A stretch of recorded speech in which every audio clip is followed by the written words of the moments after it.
Captain Ray Morgan sat alone in his private room on the starship U.E. Valor. The ship hummed softly around him. It was late. The lights were dim. Outside the thick window, stars moved like tiny white fires across the deep black of space. Ray was tired. His mission had been long. The galaxy was not a peaceful place. Treaties, threats, secret meetings, they filled his days. For a few quiet minutes, he just wanted silence. He removed his uniform jacket and sat on the edge of his bed. A soft beep echoed. He frowned. That was the sound of the door unlocking, but he had locked it. Ray stood up quickly. His hand moved too, the small plasma knife hidden near his belt. He didn't speak, not yet. The door slid open. And then she walked in. Tall, beautiful, alien. She had dark silver skin that shimmered like water under moonlight. Her eyes were bright purple, glowing slightly in the dim light. Her white robes moved like soft smoke as she stepped forward. Her long black hair floated behind her, as if it moved in slow motion. She didn't seem afraid. Ray blinked once, but his voice was sharp. "You're in the wrong room." The alien woman stopped. She tilted her head, just a little. Then she smiled. "I?" "No," she said. Ray froze. Something in her voice was calm. Too calm. He glanced at the door. It was still open, but she had walked through 3 levels of security without anyone stopping her. "Who are you?" Ray asked, stepping back slightly. "How did you get here?" She took another step forward. "You may call me Alaris." "Alaris?" he repeated. "That name's?" "Sarai," she smiled again.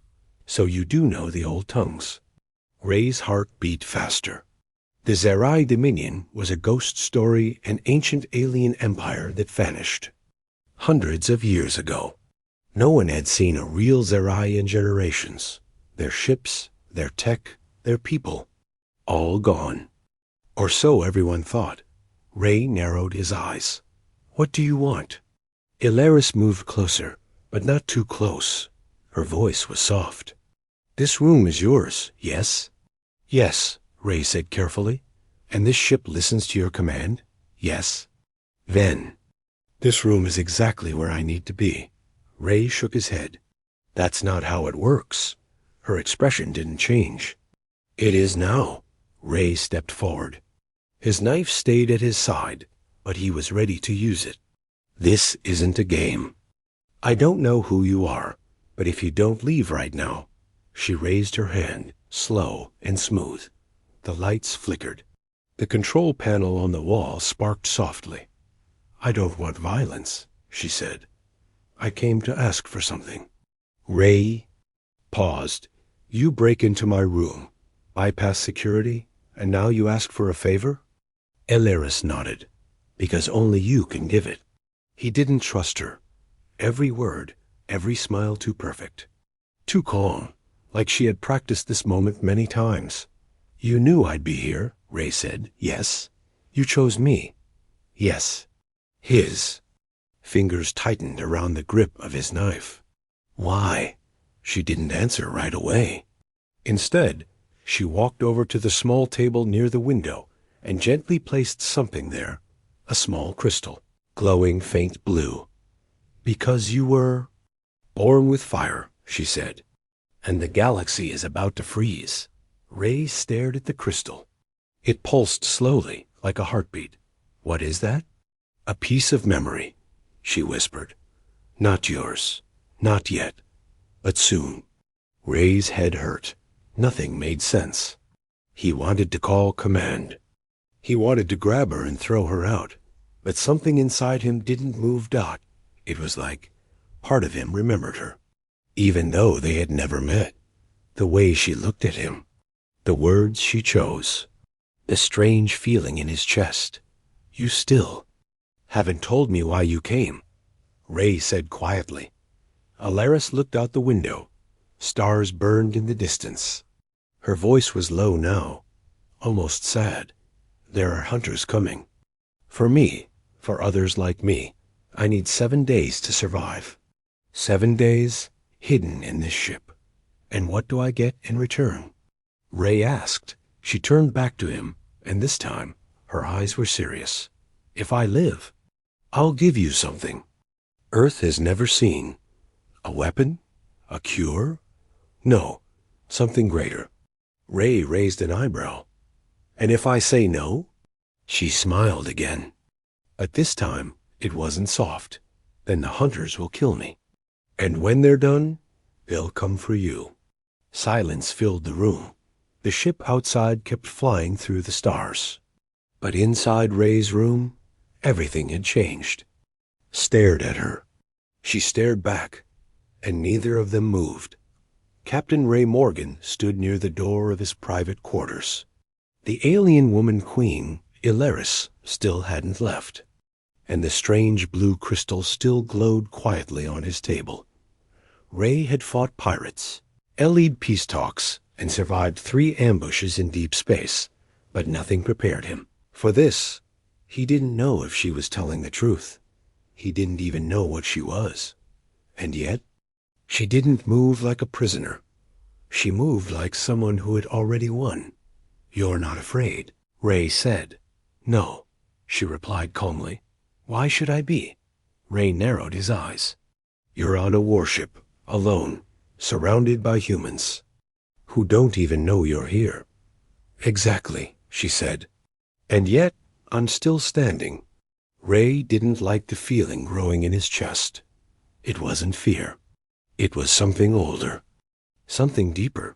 She wasn't just calm. She was in control. "Are you a queen?" he asked. Alaris tilted her head slightly. "Once, perhaps still. That depends on what you call a throne." Ray frowned. "Where's your army? Your guards? Your fleet?" "They are ashes now," she said softly. "Burned. Hunted. The Zerai were too proud and too slow."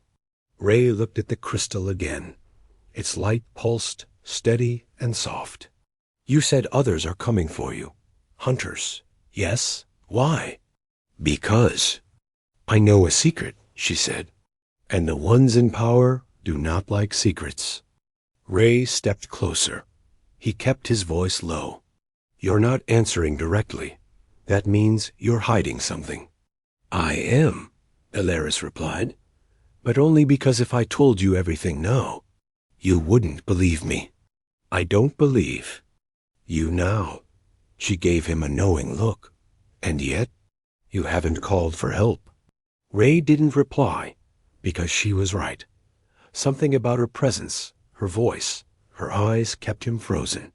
Not by fear, but by a strange recognition like. His body remembered something his mind had forgotten. He crossed his arms. "Why me?" "Because your mind isn't chained like the others," she said. "Because you still feel things. Deep things." Ray almost laughed. "I'm a soldier. I've seen people die. I've killed people." Alaris stepped closer. "And yet you cry in your sleep?" His heart skipped. "What?"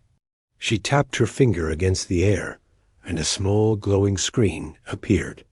It showed him lying in bed, whispering names, trembling, alone. Ray's blood turned cold. "That's impossible." "I've been watching for weeks," she said softly. "Not spying, studying." "Why?" She didn't blink. "To be sure." Ray's throat tightened. "Sure of what?" Alaris didn't speak right away. Then she walked toward the table and placed her hand above the crystal. The glow changed, becoming brighter. Images flickered in the air. A boy, standing in a burned-out city. A giant alien beast towering above. A hand reaching out to the boy. Her hand got Ray stepped back. "I don't remember this." "Not yet," she said. "But you will." They. Image faded. Ray rubbed his eyes. This was too much. "So what do you want from me?" "Protection," she said. "Just 7 days. That's all." "And if I refuse?" "Then they'll find me," she said. "They'll kill me." "And they'll Take that crystal. Ray looked at it again. What is it? A key, she whispered. To unlock what's hidden. In the galaxy. In you. Ray didn't know what to think. He walked to the corner of the room and sat down. You said the hunters will come. He muttered double quotes, yes. And they'll come here? Yes. Then you're putting my entire crew in danger. No, she said. I'm warning them of a danger already on the way. Ray stared at the floor. His hands clenched into fists. He didn't trust her. But something deep in his bones told him this was bigger than a visit. Bigger than a lie. This was meant to happen. He stood up slowly. I'll hide you, he said. Ilaris nodded, calm as ever. But if you hurt anyone on this ship, I won't, she said. I came to you because I believe in what humans still carry. Ray looked at her. And what's that? She smiled gently. Hope. The next morning, Captain Ray Morgan didn't sleep. Queen Ilaris stood silently near the window of his private room, watching stars pass by. She hadn't eaten. She hadn't rested. She didn't blink much. She just stood there, calm, watching Doc Ray. On the other hand, paced the floor. His mind was full of questions. His instincts told him to call command, to report her. But something deep inside him whispered, don't. She said she needed 7 days of protection. Now he had to decide what that meant, and what it would cost. He finally stopped pacing. You said you came with a deal, Ray said. I'm listening now. Ilaris turned to him. Do you know why my race was hunted? You said you knew. Something, Ray replied. A secret. She nodded. Yes, the Zerai Dominion ruled for thousands of years. We didn't use warships or armies. We used knowledge memory, energy, and mind. Ray raised an eyebrow. Sounds like magic. It's not magic, she said. It's older than science. We stored memories inside crystals. Not just data feelings, experiences, soul echoes. She gestured toward the glowing crystal still sitting on his table. That one holds the last memory of my father. The last king. Ray moved closer to the crystal. It looks harmless. It's not. With the right touch, it can awaken. Things inside a person. Hidden things. Ray gave her a sharp look. Like what? Ilaris stepped forward. Like courage, or fear, or truth. He frowned. You still haven't told me what this has to do with me. She studied his face. Her voice lowered. Because I need someone to carry the crystal to Earth's High Council. Ray blinked. Wait, what? If I die, she continued, someone must deliver that memory. Earth must know what's coming. And what is coming? Ray asked. She looked toward the stars again. The Spiral Syndicate. She whispered. Ray felt a chill run down his spine. He had heard of them, ruthless bounty hunters, mercenaries for hire, and smugglers of dark tech. They served no government, no law, just credits. They've already destroyed 3 peaceful worlds, she said. They're searching for something. And I hold the last key.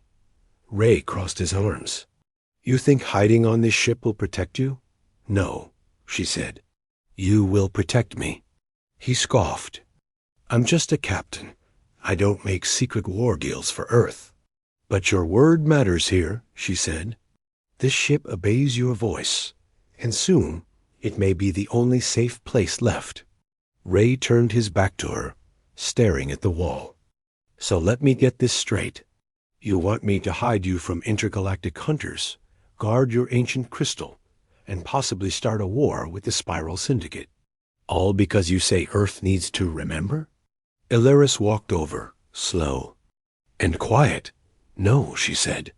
I want you to choose. Because that's what humans still have. Choice.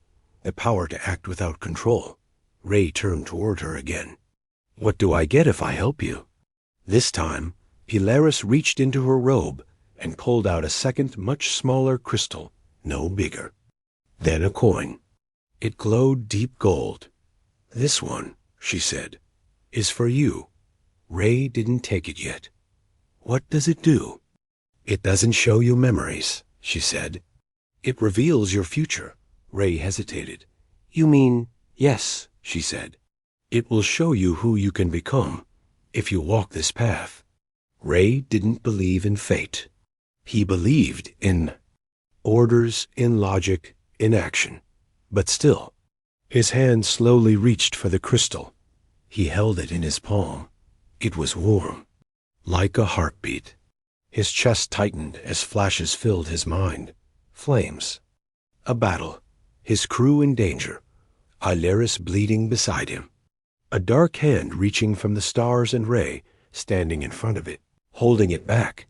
He gasped and dropped the crystal dot. It landed on the floor, still glowing gently. He backed away, breathing hard. Ilaris said nothing. After a long pause, Ray spoke. "You're not just hiding. You're starting something." Ilaris nodded. "Yes, a new fire. One only a human can carry." Ray didn't pick the crystal back up, but he didn't throw it away either. Instead, he walked over to the wall, opened a hidden drawer, and pulled out a secure data lock.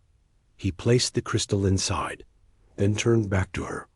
"You've got 7 days," he said, "and I'll make sure no one finds you." Ilaris smiled. Then the galaxy might still have a chance. Alarms didn't go off at first. Everything felt normal on the UN Valor. Crew members walked the corridors. Engines hummed gently. Ray sat in the command room, pretending nothing was wrong. But he knew the lie couldn't last. Queen Ilaris remained hidden inside. His private quarters, guarded by a locked door, a cloaking field, and silence. No one had seen her. No one had sensed her presence. Yet Ray couldn't relax. He hadn't touched the golden crystal again. It sat locked in a secure case beneath his bed, but he felt it calling especially at night, like it wanted him to look again, to remember. More. He ignored it. Then, on the 4th day, something changed. "Captain," said Lieutenant Rhea, his second in command, "you need to see this." Ray turned from the holographic map.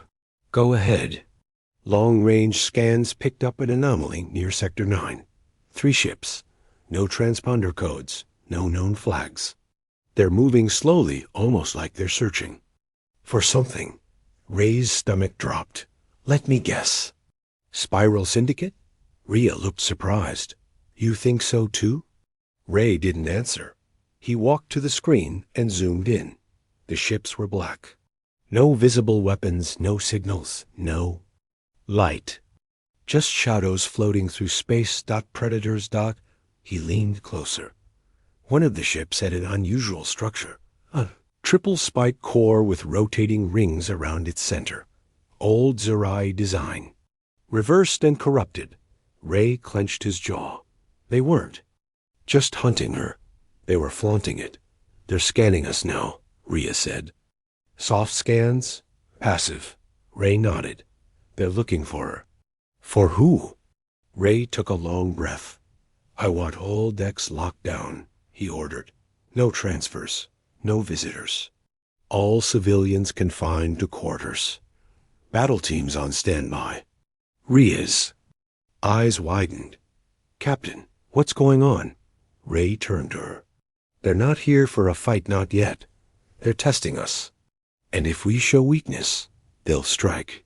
He didn't tell her the full truth. He didn't say the enemy was already on board, disguised in silence, hidden in a queen's robes. That night, Ray returned to his room. The door slid open, and Ilaris stood by the window again. "You felt them," she said quietly. "Yes," he replied. "They're close." She turned around. Her face looked calm, but her eyes were darker. "They've been tracking me across 6 systems. No signals, no prisoners. Just death." Ray walked to the small table. The blue crystal still sat there, glowing faintly. "They won't attack yet," he said, "but they'll wait until we make a mistake." Ilaris stepped forward. That's what they do. They break your nerves, your sleep, your trust in others. Ray rubbed his face. My crew's already asking questions. If they find out I'm hiding someone, they'll call the council. Then we can't let them find out, she said. Ray looked at her sharply. What do you mean by we? Ilaris gave a small smile. You already made your choice, Captain. You're with me now. He didn't answer, but she was right. The next day, one of the black ships moved closer. Ray sat in the command chair, staring at the monitor. They're asking to speak, said Rhea. Just audio. Ray nodded. Put it through. A low, raspy voice filled the bridge. This is Spiral Hunter Core Vesh. Your vessel has picked up something valuable. We request search rights under Section 51A of Galactic Free Space Law. Ray replied without emotion. This is a United Earth warship. No foreign inspection rights are recognized here. Silence. Then the voice said, cold and smooth, Captain Morgan, you're known for flexibility. We ask again. Turn over the Zerai Queen. No blood spilled. No questions asked. Ray stood slowly. You have 30 seconds to leave our scan range. The voice replied, You've made your choice. Let's hope your ship doesn't pay the price. The audio cut. Ray stared at the blank screen. They know everything. Rhea whispered. Ray didn't respond, because in that moment he realized something terrifying. There was a traitor on board. That night, Ray sealed the door to his quarters manually. He turned to Ilaris, eyes hard. One of my crew told them. That's how they found you. She nodded. I felt it too. There's a mark on this ship now. A shadow. Ray began checking weapons, small EMP darts, stun rounds, plasma gloves.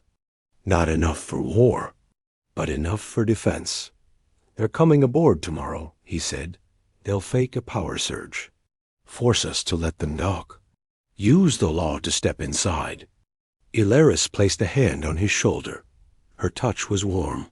Then we must be ready. Ray met her eyes. For what? She gave the softest, smallest smile. For the real part of your journey to begin. Captain Ray Morgan didn't sleep that night. He sat in silence beside the sealed door, a plasma rifle across his lap. His eyes watched the dim lights of the hallway through a small screen. The U-Ean Valor was quiet, but the silence felt wrong. Behind him, Queen Ilaris stood still as ever. She hadn't moved in hours. Are you even tired? Ray asked. No, she said gently. We don't sleep the way humans do. We enter something like memory. Dreams? Memories, she repeated. Sometimes they're ours. Sometimes they belong to others. Ray leaned back against the wall. Do you see mine? No, she said. But I feel the weight of them. You carry them like a soldier, but you suffer like a man. He said nothing. Then softly he asked, Why me? She stepped closer, her white robes gliding across the floor like mist. Because you carry something very rare, Ray Morgan. He looked up at her. And what's that? Choice, she whispered. Most creatures in the galaxy are born into duty. They follow orders, obey roles. But you hesitate. You feel. You decide. Even now, you're not sure what you believe. Ray stood slowly. You picked me out of thousands of soldiers. You hid in my room. You dragged me into this war. Why? Her eyes softened. Because when I was a girl, my father showed me an image, a vision crystal. It showed a man with fire behind his eyes who would protect the last of us. Ray frowned. And you think that man is me? I don't think, she said. I know. She pulled something from her robe, a small silver mark, shaped like a flame, etched into a crystal coin. I saw this symbol in your DNA scan, she said. It's buried deep, ancient, Zerai touched. Ray took the coin carefully. His fingers trembled. I'm not Sarai. No, she said. You're something new. A bridge. Ray sat down again, overwhelmed. You came to Earth on purpose. To find me. Not just for protection. Yes, she said. I chose you. The next morning, the ship shook. A quiet tremor, then another. Then red lights blinked. Ray jumped to his feet. They're here, the intercom crackled. Ria's. Voice urgent. Captain. We've been breached. External clamp lock engaged. Unauthorized boarding in progress.